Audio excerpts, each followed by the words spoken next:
Have you ever felt like your soul is bothering you? Have you ever felt like your spirit is alerting you? Have you ever felt like your dreams are calling you? Have you ever felt like something is saying you need to do something more with your life? Is that retail job getting on your nerves? Do you feel like you're living below your potential? Well, the Lord told me to come here to say that I just want to empower somebody. I want to lift somebody. I want somebody to realize of the unlimited power that they have within them.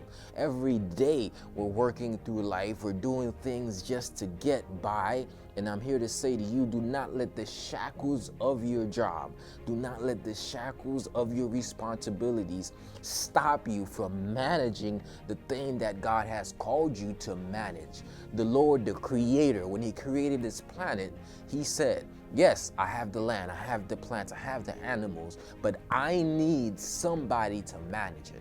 I need somebody to run and rule this earth. And I'm here to say to you that that somebody is you.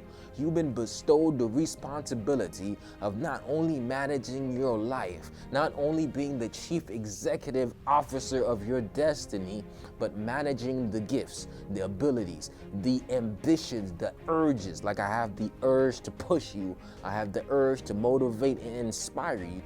I want you to look within yourself and find that urge, that still voice, that little thing inside you that's pushing you, that's saying, maybe I should. Sometimes we should all over ourselves, and we should start to take the initiative to act on the things that we know to do. Like I posted earlier, we don't have a lack of answer for our prayers, but our prayers are being answered in the form of an idea. But because we have not taken the initiative to act on the ideas, because we have not had take the initiative to act on the urge, we've allowed the wall of mediocrity.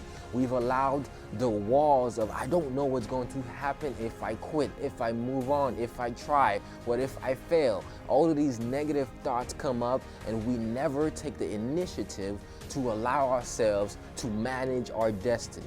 So I want to say to you that you are not in bondage to your circumstance. You are not in bondage to your job. You are not in bondage to these responsibilities of these bills, that if you know the right thing for you is not where you're at right now, you are not stuck there. You don't have to stay there. You don't have to reside in a place of being low, of wanting to do something more. Sometimes I feel like that, like I have a bigger purpose, a bigger dream, a bigger vision, and I'm like, I want to do something more. And I started to realize that, listen, Ed, you are already something more. Everything that you want is within you. The Lord has not created anything without everything inside of it. The flower was from a seed. That seed had everything it needed to blossom. Just like a flower, so is your soul, so is you. You have everything in you that you need to blossom. But what you need to do, you need to start to feed your dreams. You need to start to feed that idea in your head, because we become what we think about, and what we think about creates our reality. So I want you to start to think differently. I want you to start to focus on different things that's actually going to bring your dreams into a reality, and do not let the circumstances hinder you from actually chasing what you want to.